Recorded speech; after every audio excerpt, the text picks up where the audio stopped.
suis ravi aujourd'hui qu'il y ait de nombreux élus qui soient présents, parce que ce combat finalement qui est en train d'être mené, hein, l'eau est un bien commun, on a beaucoup parlé de commun aujourd'hui, mais j'avais envie de vous dire que surtout ce qu'on est en train de défendre, c'est la ruralité.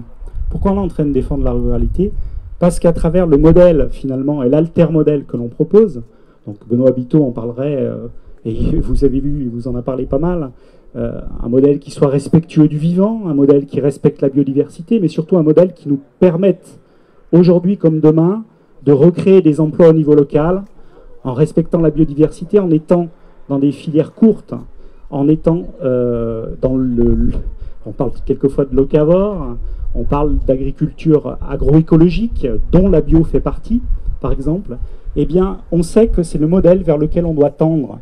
Et ce modèle, aujourd'hui, vous êtes les précurseurs, en quelque sorte, pour le défendre, pour le mettre en valeur. Parce qu'il n'est pas normal, effectivement, qu'on soit dans un système mondialisé qui, à l'heure actuelle, fait que le port de la palisse, pour une partie des politiques, plus le chiffre de tonnage exporté à la palisse, donc de La Rochelle, est important, plus les politiques se targuent, finalement, d'être dans une démarche de développement. Mais non, ils ne sont pas dans le développement, ils sont finalement en train de nous pousser dans le mur, et on le sait très bien.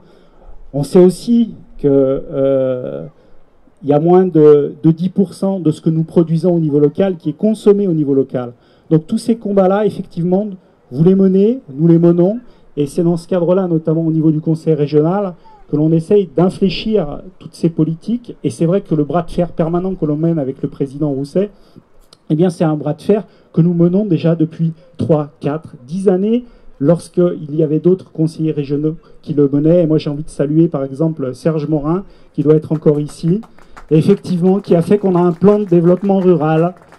Oui, il faut parler un petit peu de l'ex-Poitou-Charentes.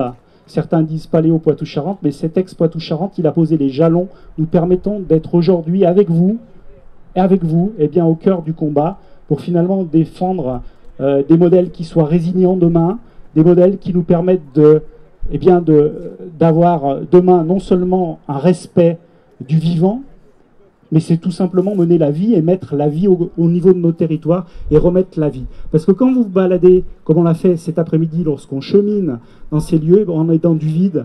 Et nous, finalement, à travers tous ces projets, tout ce que vous voulez construire, vous n'êtes pas dans le contre, vous êtes dans le pour. Vous êtes dans le pour une agroécologie, pour de la bio. Vous êtes pour des modèles qui soient résilients et tout simplement qui créent de l'emploi, qui créent du service public, qui nous ont délaissés aussi dans nos campagnes. C'est tout ça à l'heure actuelle finalement que vous avez défendu et que nous allons aujourd'hui comme demain défendre. Donc merci à vous de votre présence et puis surtout ne lâchons pas, continuons ce combat parce que tout simplement c'est le combat de l'avenir. Merci. Un grand merci à Stéphane. Il l'a dit mais c'est vrai. Il était le premier devant la préfecture à la première mobilisation de Bassine Non Merci quand on était 200 à avoir compris et qu'il fallait dire non. Pour ça, grand merci Stéphane. On n'oubliera jamais. Je laisse...